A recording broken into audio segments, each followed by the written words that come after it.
muzomenya ukuri kandi muzomenya ukuri kandi ukuri kuzobaha kwidegemvya. Twese twarumvise ngo muzomenya ukuri, ukuri nako kuzobaha kwidegemvya. Ukwidegemvya ni iki? Uwutidegemvya ababoshwe. Uwutidegemvya ababoshwe, kandi namwe mwese mwabaye abidegemvya muri Kristo. Umunsi mwamenye ukuri kwa Kristo niho mwatanguye kwidegemvya.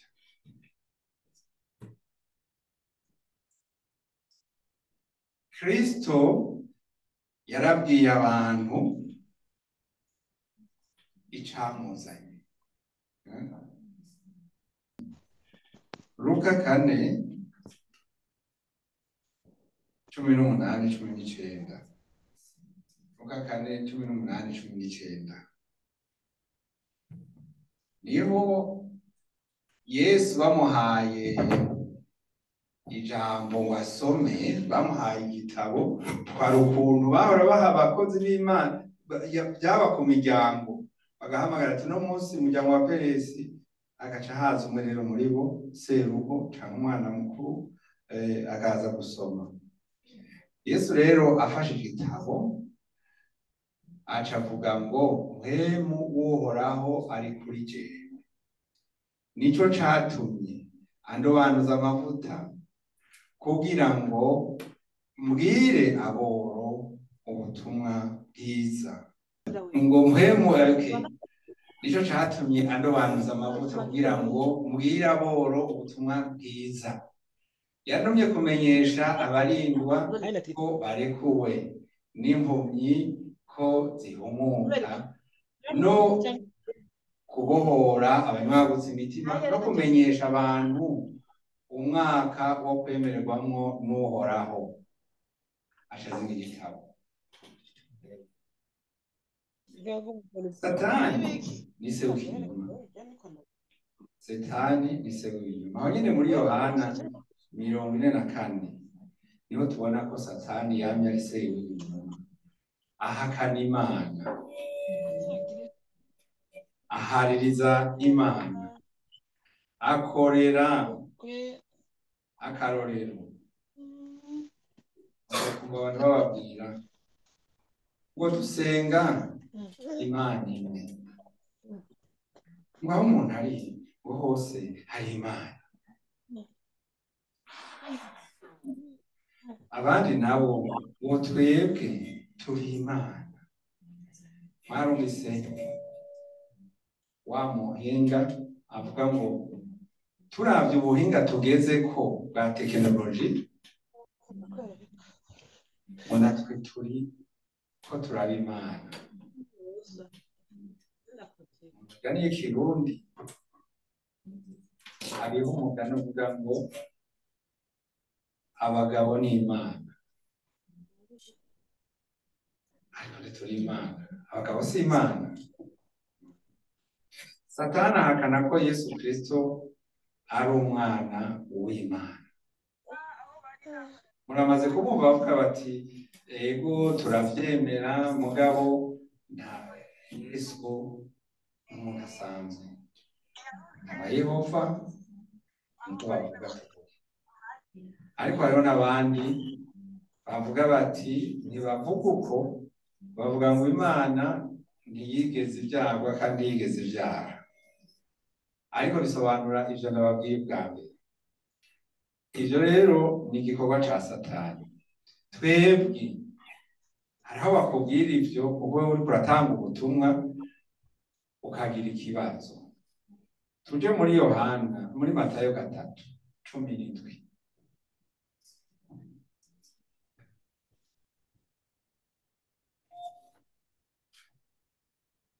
Buno rero ijwi riva mw'ijuru riti uyu ni umwana wanje nkunda cane,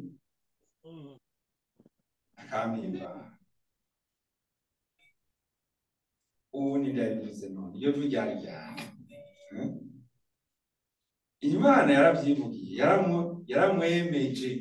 yaramwemeje ati uyu ni umwana nkunda cane akanezera akampimbara. Ejo bundi twarasomye mu majambo y'Imana, twasomye muri Yohana 16 igice ca 6-7. Yesu niwe yavuga ati Mpwemu Yera niyaza azotwemeza icaha kandi azotwemeza amateka uko yategekanijwe yuko hazoba imanza. Turavye ingene intumwa zagiye zivyifatamwo, nta bintu vy'imanza bibaza, nta vyarimwo. None kuvuga ngo reka twubake ngaha, twubake insago zitatu, harimo imanza ziye. Ega abantu ntibemera ivyo vy'ijuru. Jewe ntabara mama wanje nisubiriye kwirobera, none tworya iki?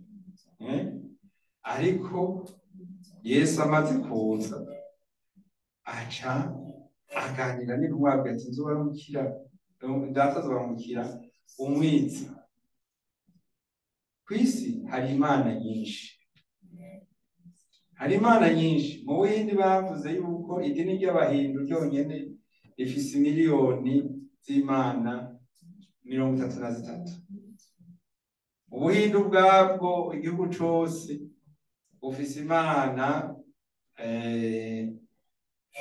imiliyoni 300.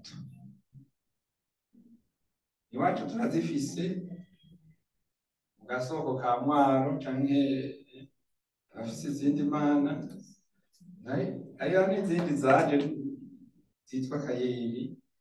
Hariho imana nyinshi, ariko ico Yesu yaje kutubwira, yaje kugira ngo ibintu bibiri gusa. Ivyo bintu bibiri niwe washobora kubimenya neza, ukavyifatamwo neza, uzokira. Yaje kutwemeza icaha, yaje kutwemeza icaha. Kandi ariko ahagere muri nabo mu Roma 3 turemeza ko icaha, ingero y'icaha n'urupfu, kandi abantu bose baracumuye. Murongo 3:23 Abaroma, bose bakoze ibyaha ntibashikira ubwiza bw'Imana.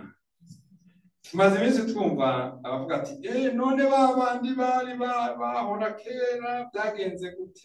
Ivyo ntibituraba, reka tuhagarare ku byo batubwiye twebwe twize, kuko ngaha dusomye ngo bose bakoze ibyaha ntibashikira ubwiza bw'Imana. Ego batsindanishirizwa n'ubuntu bwayo, ibubahereye ubusa kubwo gucungurwa kubonerwa muri Kristo Yesu. Muri Kristo niho honyene hari inzira dushikana ku gakiza. Ego nico gituma tuvuga tuti utarakira Yesu nk'umwami n'umukiza wiwe ahamwakire. Roma 6:23. Ingero y'icaha n'urupfu, ariko ingabire y'Imana n'ubugingo budashira bubonerwa muri Kristo Yesu umwami wacu. Ayo majambo arakomeye.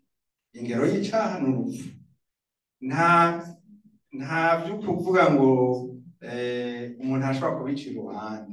Warakoze icaha, ariko muri Kristo hariho uburyo bw'uko icyo caha kikuva. Ariko igihe cyose utari muri Kristo ntibishoboka yuko icaha kikuva. Nico gituma bikomeye. Ijambo ry'Imana muri Efeso 2:5 bivuga ko twari twarapfuye, yatugiranye bazima na Kristo igihe twebwe twari twarapfuye kubera ibyaha byacu. Yohana 3:18 naho haratubwira ngo utamwizeye wese aramaze gutsindwa n'urubanza ko atizeye umwana w'Imana. Turi kumwe, turiko turajana. Uwo Yesu nico gituma azotugira integereje. Mwumvise tuvuge yuko umuntu wese aziritse, uwo Yesu ni waca ico kiziriko. Ugiye kwa Yesu aragukiza. None rero nico niko ndabararikira kuri uyu munsi, kugira ngo umwe wese amenye aya majambo, amenye aya majambo kuko amajambo akomeye. Turabe bimwe mu vyaha muhemu yaje kutwemeza. Hariho icaha kikubwira ngo none ntufise rezo, ntubona ko ufise igituma c'uko ushavura, ntubona ko ufise igituma c'uko ugira inzigo, gira ishari canke nta n'ubibona iyo biri muri wewe. Ivyo nivyo Satani akuzanira mu mutima. Naho wobihisha, Imana yo irabibona. Imana irabona. Ego. Gira urwango. Mu kugira uko Imana yabivuze, yatubwiye ati uwanga mwene data wundi n'umwicanyi.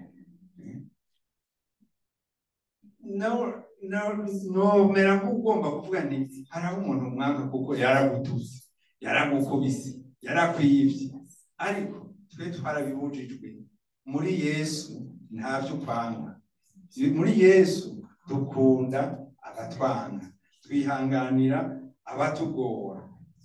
Ariko Satani warakubwira ati ihore kuko hari ibituma biboneka.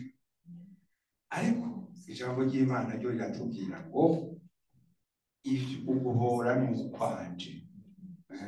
Niba ejo urashobora kugenda naha mu biro umuntu ukabona ko aguhotoye, ugashavura, ukumva umenga woja kumurega, canke ukumva iyo hari ico wari ufise gukora wogikora. Ariko turavye muri Abaroma 12:19 hatubwira ngo guhora n'ukwanje, ngo abo nkunda nimwihorane, ariko mwohe uburyo uburake bw'Imana, kuko handitswe ngo uguhora n'ukwanje, ni jewe nzobasubiriza mu nkoko niko Uhoraho agize. Harabandanye ngo ariko umwansi wawe niyasonza umugaburire, niyagira inyota umuhe icanywa, kuko niwagira utyo uzoba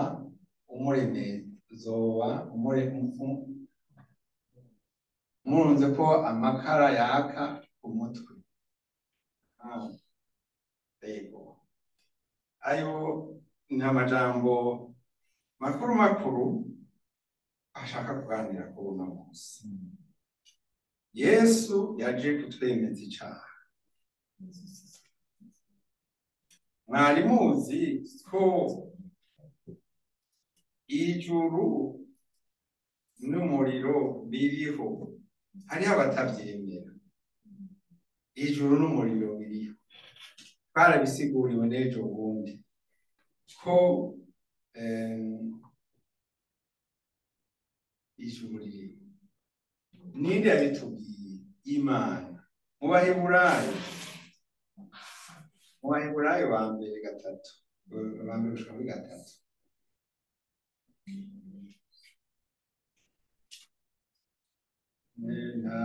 kirimura Baheburayo ba mbere 3, Baheburayo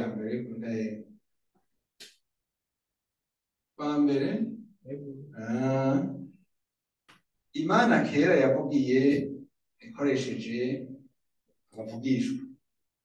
Mu bihe vy'ubu mu bihe by'ubu no mu buryo bwinshi muri iyi minsi y'iherezo yabaririye twebwe mu kanwa k'umwana wayo uwo yashiriyeho kuba samuragwa wa byose, niwe yahaye kurema isi. Ibyo abahanuzi bavuze kera bari abantu ba Daniyeli, bari abantu ba Yeremiya, ariko yabitumye umwana wayo Yesu. Nico gituma rero ubuye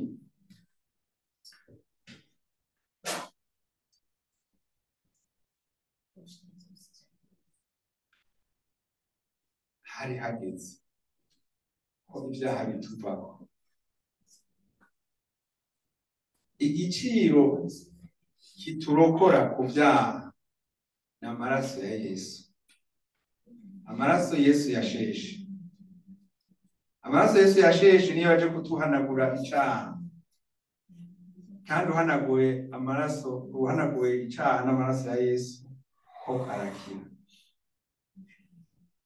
Hari amajambo menshi twagiye twumva hariya mu Baroma 8:1 uri muri Yesu Kristo nta rubanza ruzomutsinda. Urayumvise?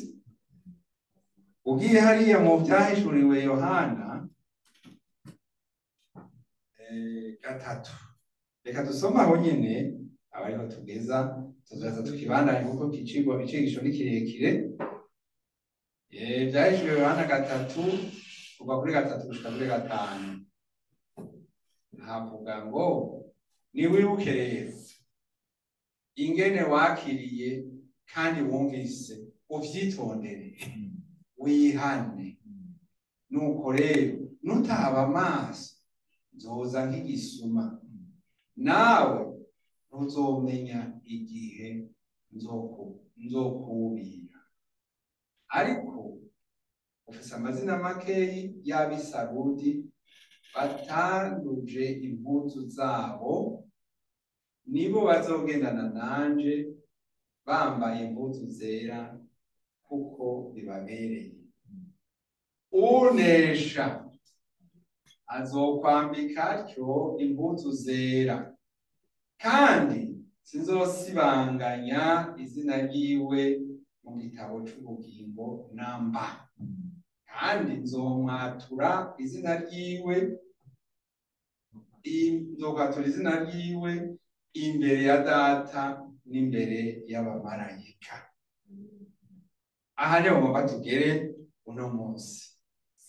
Mumenye yuko aho muri muhagume.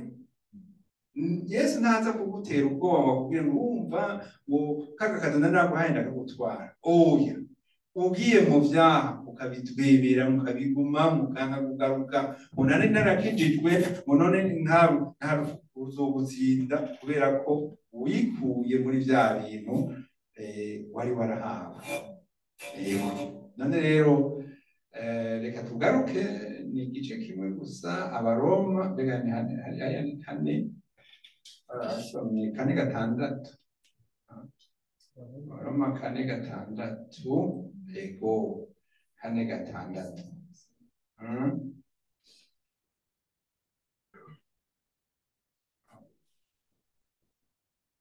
Abaheburayo 4:6. Abaheburayo 4:6 nshuri 6:4 ntabwo 6:4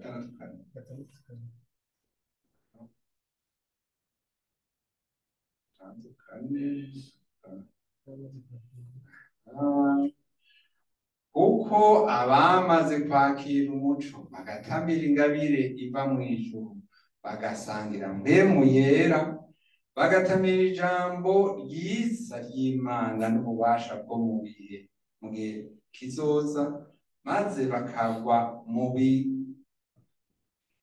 bakabivamwo. Ntibishoboka gusubira kubahindura abasha ngo bihane, kuko bongera kwibambira umwana w'Imana bakamutetereza ahibonekeza, bakamutetereza ahibonekeza. Nshuti bagenzi, aya n'amajambo kugira ngo twame duhagaze twiyingenze neza, uwatwemereye ntatubeshe, ari kumwe natwe kandi aradukunda, ariko aratubwira ati rabe neza ntimusubire inyuma, mugumane ico mwahawe kandi igihe kiri hafi. Yesu abahezaje. Mana uhoraho, Mana y'icubahiro, turagushimiye cyane kuri aya majambo yuko twibutsa yuko udukunda kandi waturihiye igiciro kinini kugira ngo dukire ibyaha. None rero Mwami, turakwizeye, twizeye Yesu nk'umwami n'umukiza wacu, twizeye ko ari umutabazi wacu. Turagushimiye kuko uno munsi utweretse kandi ko ufise ububasha bwo gukiza indwara, urafise n'ububasha bwo gukiza imitima. None rero Mana yo mwijuru, ndaje ndakweretse umwe wese mu bari ngaha, maze Mana ngo umahezagire, umugirire neza, ukuboko kwawe kumubeko, ntihagire n'umwe ataha yumva umenga hari ico abuze. Mana yo mwijuru, sega w'amahanga, aha turi muri vyinshi, turagira ibibazo by'amagara, turagira ibibazo by'ubutunzi, turagira ibibazo bya kazoza, turagira ibibazo ibi na biriya. Kenshi mbere n'ibibazo by'ibyaha biratugora no kwiyumvira mbere, kuko bimwe bimera nk'ibigomba kudujana mu nzira y'ibyaha. Turaje imbere yawe Mwami, uwampemu watwemerera ngo adukomeze ntitugwe mu byaha, kugira ngo niwaza Mwami uzusange turi maso. Urakoze Mana, urakoze kuri iyi ntahe twumvise ngaha, urakoze kuri umwe wese yashitse ngaha, tukweretse bene data bari ku murongo nabo badukurikirana hafi, nabo ngo bagire neza, bahezagire. Mana turasabiye kino gihugu ubihezagire. Iki gihugu nico twaziriye Mana, kugira ngo dushikire muri rya jambo ryawe bivuga ngo genda mushikire amahanga yose, ngo abantu bose muhagire intumwa zanje. Mana n'abarya abantu bari kuri Bahnhof mwene data yavuze nabo barimo, tukweretse n'abo babanyi bacu bari hirya no hino ataco binona. Mw'izina ry'umwami wacu Yesu Kristo ndakwinginze mukore ku mitima yabo, bamenye ko hari ubutabazi, bamenye ko hariho ubuzima, hariho urupfu n'ijuru. Mana yo mwijuru, kugira ngo bahitemo uzobona ijuru. Ndabigusavye ndakwizeye, ni mw'izina ry'umwami wacu Yesu Kristo dusavye. Mana uhoraho, Mana y'icubahiro, turagushimiye cyane kuko uri ngaha. Ijambo ryawe rivuga ngo aho babiri canke batatu bazoba bakoraniye mu izina ryawe uzoba uri hagati yabo. Hano niho uri. Turaje imbere yawe Mana, ntitwari tubikwiye ko uba hagati yacu, ariko wabiduhaye nk'ingabirano yawe. None Mwami, turaje kukwereka umwe wese, ntihagire ubutaha uko yaje, ntihagire Mana uwubigwa, ariko muri aba bose Mana huzure mpwemu yera. Mana aho bavuye ngaha n'aho bahura bose bababone bavuge bati hariho ubudasa kuri barya abantu. Ndakwinginze Mana yo mwijuru, uhoraho nyir'icubahiro, ababene data ejo bazogenda aha, bagende mu biro, bagende kwiga, bagende muri tere. Mana eka ahantu bagendera hose bagenda babona ibintu bitandukanye, bagenda babona ubupfu bwinshi Mana, ariko wewe uri Imana ihoraho. Ndaje imbere yawe Mana ngo bakoreshe nk'umuco, ndaje imbere yawe Mana ngo bakomeze, kugira ngo ntibahungabane nibahura na ba badayimoni. Mana bayigenza no ku bantu, bakabavugisha, bakagomba kubavugisha indimi canke bagomba eka mu buryo bwinshi, ariko ndakwinginze munyagora ku ngoma wa bene data Mana. Mwene data yavuze urugendo bagize, uru rugendo bagize Mana ntiwari muri rwo, kuko warabafashe akaboko. N'ubu ntibarashika, kuko gushika nyakuri no kuzoshika iwawe. None rero ndabigusavye, umwe wese umugiriye neza. Ndabizi muri indwi hariho abagwaye, kandi wabagiriye neza uno munsi barashika ngaha. N'ubu Mana ndabashize mu minwe yawe. Turahagaritse indwara, turahagaritse kandi n'amageragezwa, turahagaritse databuja amajambo mabi mu mitima yacu n'ivyumviro bipfuye, ariko tuguhaye ikaze Mwami Yesu. Umuhemu wawe azagabaganze atugabe mu bice byose by'ubugingo bwacu. mu izina ry'umwami wacu Yesu Kristo turasabiye abitwa ko abahawe hano ku isi kugira ubutegetsi kuri twebwe bubagirire neza, maze nabo baha ubwenge muri ukuronka muhemu Mana yo mwijuru, muhemu abamenyesha ibyawe uzogukoza nyagora ku ngoma, bishimwe n'icyubahiro byawe, ni mu izina ry'umwami wacu Yesu Kristo dusabye twizeye, amen. Nuko turiko turagaburirwa ijambo ry'Imana, basaba Imana ngo rigire ububasha muri twebwe, rigire aho ridukuye n'aho ridushikanye. Yesu abahezagire.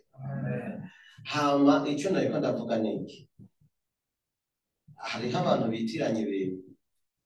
Kuba mu idini siko kumwakira, kandi gukora ibikorwa siko kuwakira Yesu. Yesu bamwakira mu kwihana icaha no kwatura icaha. Yesu abahezagire. Nico kimenyetso c'umuntu yakiriye Yesu.